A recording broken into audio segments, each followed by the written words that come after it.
கனகம்பட்டி சித்தரை நான் போய் பார்க்கும் பொழுது அவர் அர்ஜென்ட்டாக எங்கேயாவது வெளில கிளம்புவார். அப்போ வந்து நூற்றுக்கணக்கான பேர், அப்போ இன்னைக்கு வந்து லட்சக்கணக்கான பேர் இருக்காங்க, அன்னைக்கு நூற்றுக்கணக்கான பேர் இருப்பாங்க. அதில் என்ன பண்ணுவாங்கன்னா, ஐயாவை பார்த்துட்டோம், ஐயா வேறு வெளியில் கிளம்புறாங்கன்னு சொல்லிட்டு காலில் வந்து ஆசீர்வாதம் வாங்குறதுக்கு நிறைய பேர் வருவாங்க. அப்போ ஒருத்தர் வந்து ஆசீர்வாதம் வாங்குவார், இவர் அப்படியே அர்ஜென்ட்டாக கிளம்புவார், மறுபடியும் ஒருத்தர் காலில் விழுவுறதுக்காக வருவாங்க. அப்போ அவர் எனக்கு நேராக பலமுறை உபயோகப்படுத்திய வருவார்.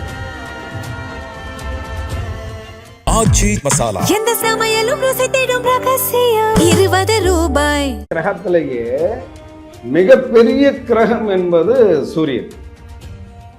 அதை போய் என்னுடைய கண்ட்ரோலில் நான் கொண்டு வரேன் அப்படின்னு ஒரு சித்தர் சொல்ல முடியுமா? சின்ன பிள்ளை மாதிரி ஓடி பிடிச்சி விளையாடுற வேலைலாம் இருக்கக்கூடாது. வாடா வெளில, என்ன திமிரு பிடிச்ச வேலை அப்படின்னு சொல்றாரு.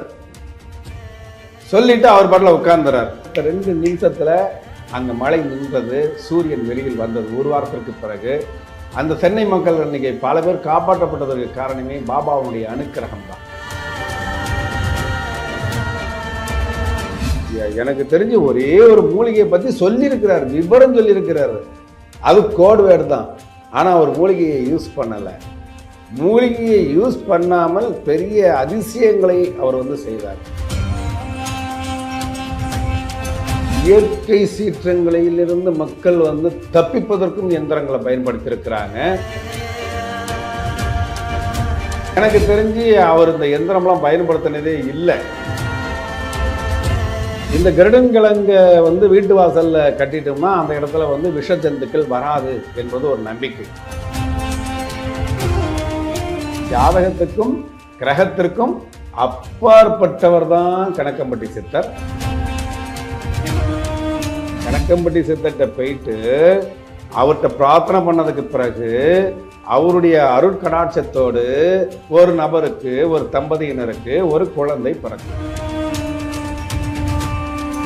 அதுக்கு பக்கத்தில் வந்து ஒரு குடிசை கீற்று கொட்டகை பக்கத்தில் அவர் உட்கார்ந்துருக்கார். அவர் பின்னாடி கையை கட்டிட்டு வழக்கம் போல் நடந்தார். நான் ஒரு ஓரமாக நிற்கிறேன். எதை பற்றியுமே அங்கே எதையுமே சொல்லலை. ஆனால் அவர் என்ன சொன்னார் தெரியுங்களா? நான் கொடுத்த குழந்தைக்கு ஜாதகம் எழுதுறதுக்கு யாராவது பிறந்திருக்காங்களா அந்த ஊர்லன்னு கேட்டார். பக்தி கதைகள், பக்தி பாடல்கள் மற்றும் ஆன்மீக சொற்பொழிவுகள் மூலம் உங்கள் ஆன்மாவை தூய்மைப்படுத்துங்கள். இன்றைய ஆலய ஆப்பை டவுன்லோட் செய்யவும். ஆன்மீக கிளிட்ஸ் நேயர்களுக்கு வணக்கம். இந்த வீடியோல நம்ம கூட சித்தர் தாசர் செல்வகுமார் சார் இருக்காரு. இந்த காணொலியை மறக்காம பாருங்க.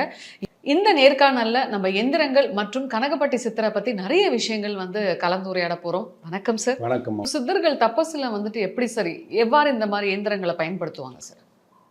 சித்தர்கள் வந்து கருவூரார் சித்தர்ல இருந்து அந்த 18 சித்தர்ல எல்லா சித்தர்களும் எந்திரங்களை பயன்படுத்தியிருக்காங்க. அப்போ அந்த சித்தர்கள் வந்து கோவில்களில் வந்து இந்த தெய்வங்களை வந்து பிரதிஷ்டை பண்ணுறதுக்கும் பயன்படுத்தியிருக்கிறாங்க. இயற்கை சீற்றங்களிலிருந்து மக்கள் வந்து தப்பிப்பதற்கும் எந்திரங்களை பயன்படுத்தியிருக்கிறாங்க.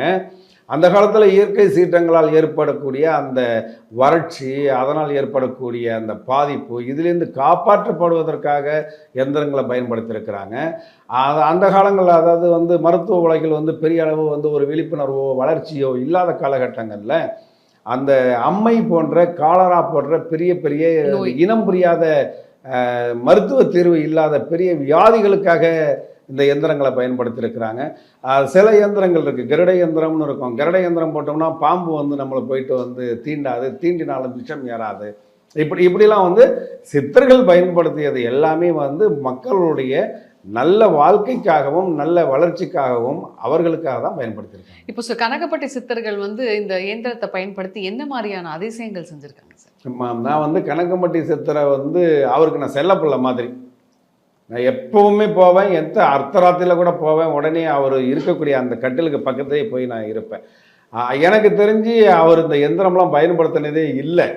நான் சொன்னது 18 சித்தர்களில் கோரக்கர் சித்தரிலிருந்து, அகத்திய மகாமுனிவரிலிருந்து, போகர் சித்தரிலிருந்து, ராமதேவரிலிருந்து, கருவூரார் சித்தரிலிருந்து எல்லாருமே வந்து அந்த எந்திரத்தை வந்து பயன்படுத்தியிருக்கிறாங்க, மக்களுக்கும் அறிமுகப்படுத்தியிருக்கிறாங்க.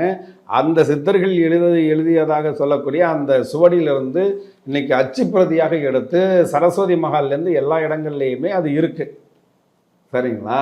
ஆனால் இந்த சமீப காலத்தில் வாழ்ந்த சித்தர்கள் இருக்காங்க இல்லையா, அது ரமண மகரிஷியாக இருக்கட்டும், சேஷாத்ரி மகரிஷியாக இருக்கட்டும், இந்த இடைப்பட்ட காலத்தில் வந்து அப்பா பைத்தியம் சாமிகளாக இருக்கட்டும், நம்ம கணக்கம்பட்டி சித்தராக இருக்கட்டும், இவர்கள் எந்திரங்களை எல்லாம் பயன்படுத்தவில்லை. அவர்கள் பயன்படுத்தும் நிலையிலையும் அவர்கள் இல்லை. சார் இப்போ நீங்க சொல்றீங்க இல்லையா இவர் இதெல்லாம் பயன்படுத்தல அப்படின்னு சொல்லிட்டு இப்ப நீங்க சொன்ன அந்த 18 சித்தர்களுக்குள்ள தானே சார் இவர் வராரு, அப்ப எப்படி இவர் பயன்படுத்தலன்னு சொல்ல முடியும்? நம்ம சொல்றது வந்து 2000 ஆண்டுகளுக்கு முன்பு மனிதர்களுடைய தேவைகளை நிறைவேற்றுவதற்கு மந்திரம், தந்திரம், யந்திரம், அஞ்சனம் எல்லாமே தேவை என்பதனால இந்த பிரிவுகளையும் கொடுத்தாங்க. வைத்தியத்திலேயே வந்து பலவிதமான முறைகளையும் வந்து கொடுத்தாங்க. ஆனால் இந்த சமீபத்தில் வாழ்ந்த சித்தர்கள்னு பார்க்கும்போது திருவாரூரில் வந்து மடப்புறம் குரு தட்சிணாமூர்த்தி சாமிகள், சேலம் சூரமங்கலத்தில் அப்பா பைத்தியம் சாமிகள், அவருடைய குருநாதர் அழுக்கு சாமிகள், ஏனாதிமங்கலத்தில் இருக்கக்கூடிய வண்டி சாமிகள், இதை மாதிரி நிறைய சித்தர்களோடு நான் இருந்திருக்கேன். அதெல்லாம் வந்து அவங்க இருக்கும் பொழுதே நான் வந்து அவங்களுக்கு நிறைய சேவைகள் செய்யக்கூடிய பாக்கியத்தை நான் வந்து பெற்றிருக்கேன். அவர்கள்லாம் வந்து பார்த்திங்கன்னா அவதார புருஷர்கள். சித்தர்கள் என்பது வேறு, இவர்கள் வந்து அவதார புருஷர்கள். இந்த அவதார புருஷர்களை பொறுத்த வரைக்கும் இவர்களுக்கு வந்து எல்லாமே வந்து வார்த்தை மூலமாகவும் கண்களின் பார்வைகள் மூலமாகவும் எல்லாவற்றையும் செய்யக்கூடிய வல்லமை பெற்றவர்கள். அவங்க எந்திரம் கொடுத்து தான் சரி பண்ணணுன்ற அவசியம் இல்லை. நான் சொல்லியிருக்கேன், இப்போ அந்த தீட்சையில் வந்து பலவிதமான தீட்சைகள் அப்படின்றது வந்து இருக்குது. அதில் வந்து பார்த்தீங்க அப்படின்னு சொன்னால் மனசார நீ நல்லா இருக்கணும் அப்படின்னு ஒருத்தரை பற்றி நினச்சிட்டாங்கன்னா அவங்க நல்லா இருப்பாங்க. நீ நினைக்கக்கூடிய உன்னுடைய மந்திர வார்த்தைகள் பழிக்கணும் அப்படின்னு மனசார நினைக்கும் போது அவங்க நல்லா ஆயிடுவாங்க. இது மானச தீட்சை. தொட்டு தீட்சை கொடுப்பது என்பது வேற. கண்களால் ஒருத்தங்களை இப்போ ஒரு 1000 பேர் 10,000 பேர்லாம் இருக்காங்க இல்லையா, அவங்கள தன்னுடைய பார்வையால் பார்த்துட்டாங்கன்னாவே அவர்களுடைய கர்மாவும் அவர்களுடைய பாவ மூட்டைகளும் களையப்படும். அதற்கு பேர் வந்து நயன தீட்சைன்னு பேர். அப்போ நயன தீட்சை என்பது வேறு, கண்களால் அவர்களுக்கு வந்து அருள் பாலித்தல் அப்படின்றது வேற. இப்போ கணக்கம்பட்டி சித்தரை நாம் போய் பார்க்கும் பொழுது அவர் அர்ஜென்ட்டாக எங்கேயாவது வெளில கிளம்புவார். அப்போ வந்து 100கணக்கான பேர், அப்போ இன்றைக்கி வந்து லட்சக்கணக்கான பேர் இருக்காங்க, அன்றைக்கி 100கணக்கான பேர் இருப்பாங்க. அதில் என்ன பண்ணுவாங்கன்னா, ஐயாவை பார்த்துட்டோம், ஐயா வேறு வெளியில் கிளம்புறாங்கன்னு சொல்லிட்டு காலில் விழுந்து ஆசீர்வாதம் வாங்குறதுக்கு நிறைய பேர் வருவாங்க. அப்போ ஒருத்தர் வந்து ஆசீர்வாதம் வாங்குவார், இவர் அப்படியே அர்ஜென்ட்டாக கிளம்புவார், மறுபடியும் ஒருத்தர் காலில் விழுவுறதுக்காக வருவாங்க. அப்போ அவர் எனக்கு நேராக பலமுறை உபயோகப்படுத்திய ஒரு வார்த்தை, ஒரு நபர் ஆசீர்வாதம் வாங்கினா போதுண்டா, எல்லாருக்கும் அதோட பலன் கிடைக்குன்னு எனக்கு நேராக அவர் சொல்லியிருக்கிறார். அப்போ என்ன அர்த்தம் அப்படின்னு கேட்டிங்கன்னா, மனசார நீங்கள் வர்றவங்கெல்லாம் நல்லா இருக்கட்டும், மானசமாக வந்து அருள் பாலிப்பது அப்படின்றது. இப்படிப்பட்ட சித்தர்கள் தான் வந்து சமீப காலத்தில் வாழ்ந்தவர்கள். அவங்களுக்கு வந்து தன்னுடைய வார்த்தையினால், பார்வையினால், தன்னுடைய மன வலிமையினால் அப்படி செஞ்சாவே அவங்களுக்கு நல்லது நடக்கக்கூடிய காலகட்டம். இதை நான் வந்து எப்படி சொல்லியிருக்கேன், சூரியன் என்பது ஒரு மிகப்பெரிய கிரகம். இருக்கக்கூடிய கிரகத்திலேயே மிகப்பெரிய கிரகம் என்பது சூரியன். அதை போய் என்னுடைய கண்ட்ரோலில் நான் கொண்டு வரேன் அப்படின்னு ஒரு சித்தர் சொல்ல முடியுமா? அது எப்படி சார்? அப்படி சொன்னால் நம்ம ஆளுங்க கமெண்ட் எப்படி வித்தியாசமாக போடுவானுங்க. ஆனால் அந்த கமெண்ட் போடுறவங்கள பற்றி எனக்கு தேவையில்லை. ஏன்னா நான் வந்து அனுபவித்ததையும் பார்த்ததையும் என்னுடைய அனுபவத்தை தான் சொல்கிறேன். வடபழனியில் இருக்கக்கூடிய பரஞ்சோதி மகான் பாபா அப்படின்னு சொல்லுவோம், வடபழனி பாபான்னு சொல்லுவோம். சென்னையில் வெள்ளம் பெருக்கெடுத்து ஓடுது, கிட்டத்தட்ட ஒரு 7 நாட்கள் மழை இடைவிடாமல் பெஞ்சிட்டே இருக்கு. அந்த இடைவிடாமல் மழை பெய்துகிட்டே இருக்கும் பொழுது பெருக்கெடுத்து ஓடிய வெள்ளம், மின்சாரமும் துண்டிக்கப்படுது. இந்த காலகட்டத்தில் புழலில் வந்து ஏரி வந்து உடைய போகுதுன்னு சொல்கிறாங்க. அப்போ பாபா கிட்ட போய் நாங்கள் கை கட்டிட்டு உட்காந்துட்டு இருக்கோம். அப்போ அங்கே இருக்கக்கூடிய அவருடைய பிரதான சேவகர் அவர் என்ன சொல்கிறாரு, பாபா நீ பாட்டில் இங்கே எப்படியே உட்காந்துட்டு இருக்கே பாபா, மக்கள்லாம் தவிக்கிறான் அப்படின்னு சொல்கிறாரு. அப்போ என்னடா ஆச்சு அப்படின்ற அவர் பேசலை, என்னடா ஆச்சு அப்படின்றத பார்வையால் கேட்குறாரு. அப்போ நாங்கள் சொல்கிறோம், பாபா ஒரு வாரமாக மழை பெஞ்சிட்டு இருக்கு, ஒரு 10 நிமிஷம் கூட நிற்கவே இல்லை, மக்கள் இயல்பு வாழ்க்கை முடக்கப்பட்டுருச்சு, பஸ்ஸு ஓடலை, கரண்ட்டு இல்லை, இப்போ புழல் வேற வந்து உடைய போகுதான், உடைஞ்சிச்சுன்னா இந்த பகுதி எல்லாமே வெள்ளக்காடாக மாறி மக்கள் அழிஞ்சிருவாங்களே, இவ்வளோதான். அப்போ உடனே ஒரு பெரிய பிரம்மாண்டமாக ஹோமம் பண்ணுறது, உடனே எந்திரம் எழுதுறது, வர்ண பகவானை நிறுத்துவதற்காக எந்திரம், அதெல்லாம் பண்ணல அவர். அவர் ஒரு சாய்வு நாற்காலியில் உட்கார்ந்துருப்பார். வடபழனி பாபா பரஞ்சோதி மகான் உட்கார்ந்துருப்பார். அந்த சாய்வு நாற்காலி இருக்கக்கூடிய ரூமு வந்து ஒரு 5க்கு 5 சைஸு தான், சின்ன ரூமு தான். அதனால் அவர் என்ன பண்ணுறார், அந்த சாய்வு நாற்காலியிலேருந்து கையை அப்படி வெளியில் நீட்டி தன்னுடைய அந்த வாசற்படியில் கையை வச்சு கிழக்கை நோக்கி சூரியனை பார்க்கிறார். சூரியனா சூரியன் இருக்கக்கூடிய அந்த திசையை பார்க்கிறார். பார்த்துட்டு சொல்கிறாரு, சின்ன பிள்ளை மாதிரி ஓடி பிடிச்சி விளையாடுற வேலைலாம் இருக்கக்கூடாது, வாடா வெளில, என்ன திமிரு பிடிச்ச வேலை அப்படின்னு சொல்கிறார். சொல்லிட்டு அவர் பாட்டில் உட்கார்ந்துறார். இதை நம்பினாலும் சரி நம்பலனாலும் சரி, அடுத்த 2 நிமிஷத்தில் அங்கே மழை நின்றது, சூரியன் வெளியில் வந்தது. ஒரு வாரத்திற்கு பிறகு அந்த சென்னை மக்கள் இன்னைக்கு பல பேர் காப்பாற்றப்பட்டதற்கு காரணமே பாபாவுடைய அனுக்கிரகம் தான். அப்போ அந்த கிரகங்களை கண்ட்ரோலில் வச்சிருக்கிறாங்கிறத வந்து நேரடியாக அங்கே இருந்த என்னை போன்றவர்கள் உணர்ந்தோம். இதே போலத்தான் சமீபத்தில் ஆட்சி செய்து கொண்டிருந்த அவதார புருஷர்களில் பல பேர், அதில் இன்னைக்கு வந்து நம்ம பிரத்யோகமாக பேசிட்டு இருக்கக்கூடியது கணக்கம்பட்டி சேர்த்தார். அவருக்கு எல்லா கிரகமுமே கண்ட்ரோல் தான். இவர் கிரகங்களோட சக்தியை நம்பினாரா சார்? யாரு? நம்ம கணக்கம்பட்டி சேர்த்தாரு. கிரகங்கள் என்பது இருக்கு அப்படின்னாவே கிரகங்களுக்கு வந்து சக்தி இருக்கு அப்படின்றதும், அவர்களுக்குன்னு சில கிரக பணிகள் இருக்குன்றதும் அவர்களுக்கு தெரியும் இல்லையா? அப்ப அந்த சக்தியை அவர் வந்து நம்புறாரு. அப்படி நம்பினாலும் எந்த கிரகத்தினால் உனக்கு என்ன விதமான பாதிப்பு அப்படின்றத வந்து தெரிந்து கொண்டு அந்த கிரகத்திலிருந்து இவர்களை காப்பாற்றுவதற்கு உண்டான வேலையை ஆர்ப்பாட்டம் இல்லாமல் ஆரவாரம் இல்லாமல் தன்னுடைய மனக்கண்ணாலேயே அவர் செய்துட்டு அமைதியாக உட்கார்ந்துருப்பார். இதான் விஷயம். ஏன் சார் இப்போ பாம்பு இது மாதிரியான விஷ ஜந்துக்களோட இது வந்து தாக்கம் இல்லாமல் இருக்கிறதுக்கு அது நடக்கிறதுக்கு கூட மூலிகை இருக்கா சார்? அதாவது கருடன் கிழங்கு அப்படின்னு ஒன்று இருக்கு. ஆகாச கருடன் கிழங்கு, ஆகாச கருடன் கிழங்குன்னு சொல்லுவாங்க. இந்த கருடன் கிழங்கை வந்து வீட்டு வாசல்ல கட்டிட்டோம்னா அந்த இடத்துல வந்து விஷ ஜந்துக்கள் வராது என்பது ஒரு நம்பிக்கை. அதே மாதிரி மயிலுடைய தோகை இருக்கக்கூடிய இடத்துல விஷ ஜந்துக்கள் வராது. குப்பை மேனி அப்படின்னு சொல்லுவோம் நம்ம கிராம பகுதியில். அந்த குப்பை மேனி என்கக்கூடிய அந்த மூலிகைக்கு பூனை வணங்கி அப்படின்னு ஒரு பேர் இருக்கு. அது இருக்கக்கூடிய இடத்துல அதை இடத்துல வந்து சமையல் அறையில் போட்டோம்னா பூனை வராது. அதே மாதிரி பெருநெறிஞ்சல்னு ஒன்று இருக்குது, அந்த ரயில்வே ட்ராக் இருக்குல்ல, அந்த பகுதியில் விளையக்கூடிய ஒரு சின்ன மூலிகை. அதனுடைய பேர் வந்து பெருநெறிஞ்சல். அதற்கு இன்னொரு பேர் வந்து யானை வணங்கின்னு பேர். அது இருக்கக்கூடிய இடத்துக்கு யானை வராது. அப்போ மூலிகைகளால் இந்தந்த மூலிகைகள் இருக்கக்கூடிய இடத்திற்கு இந்தந்த விஷ ஜந்துக்கள் வராது அப்படின்றது இருக்குது. இந்த மலைப்பகுதியில் இருக்கக்கூடிய மலைவாழ் மக்கள் தான் என்ன பண்ணுவாங்க, அதனுடைய வேரெல்லாம் எடுத்து இடுப்பில் கட்டிட்டு போவாங்க. சில பேர் அந்த வேரை எடுத்து கையில் வச்சுட்டு போவாங்க. இந்த வாசனை பற்ற இடத்துங்களுக்கு பாம்பு போன்ற ஜந்துக்கள் வராது. இப்போ கணக்கம்பட்டி சித்தர் வந்து இந்த மூலிகையை யூஸ் பண்ணி பாம்புகளை கட்டுப்படுத்தியிருக்காரா சார்? ஆமாம், அவர் மூலிகையை யூஸ் பண்ணாருன்றது எனக்கு தெரிஞ்சு ஒரே ஒரு மூலிகையை பற்றி சொல்லியிருக்கிறார், விபரம் சொல்லியிருக்கிறாரு. அது கோட் வேர்டு தான். ஆனால் அவர் மூலிகையை யூஸ் பண்ணலை. மூலிகையை யூஸ் பண்ணாமல் பெரிய அதிசயங்களை அவர் வந்து செய்தார்.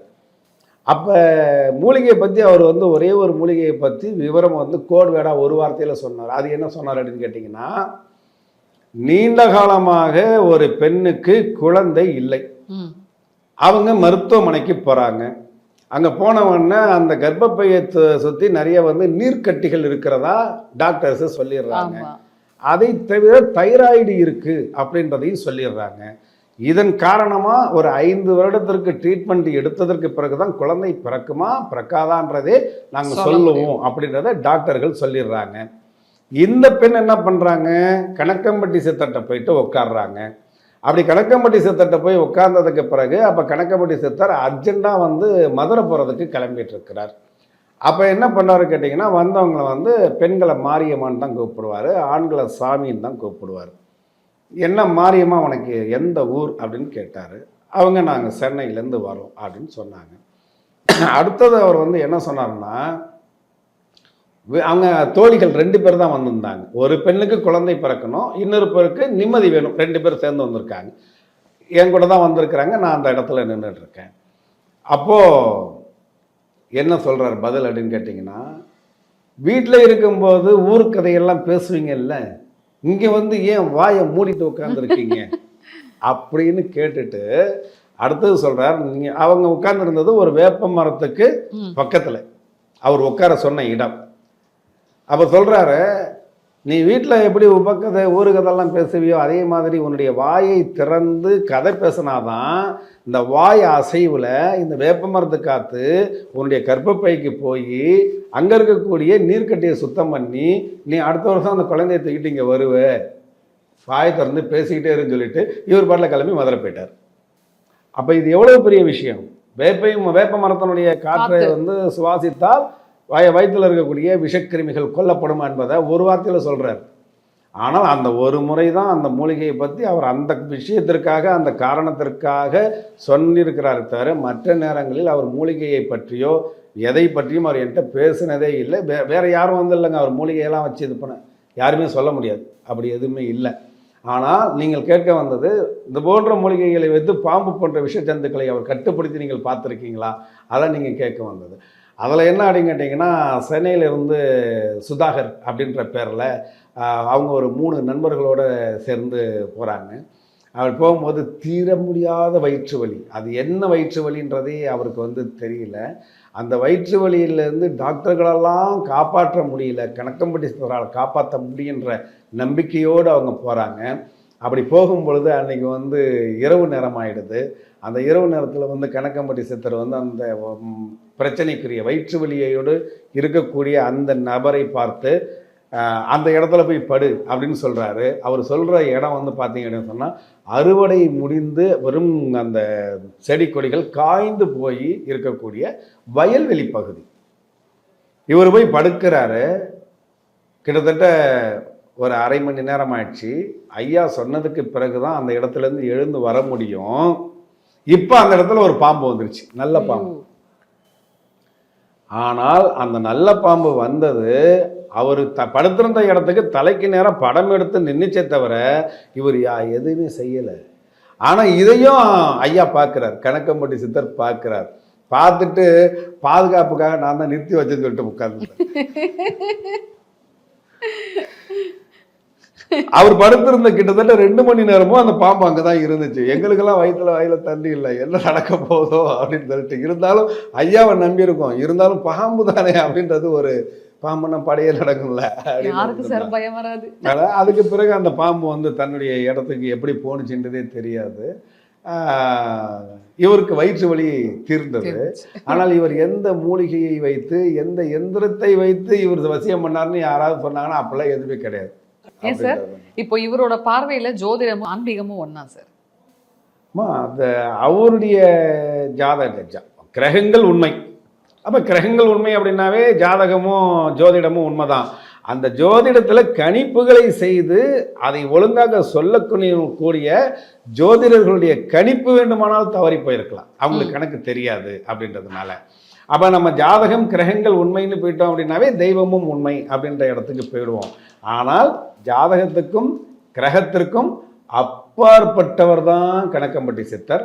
ஒரு குழந்தை பிறக்குது, கணக்கம்பட்டி சித்தர்கிட்ட போயிட்டு அவர்கிட்ட பிரார்த்தனை பண்ணதுக்கு பிறகு அவருடைய அருட்கடாட்சத்தோடு ஒரு நபருக்கு, ஒரு தம்பதியினருக்கு ஒரு குழந்தை பிறக்குது.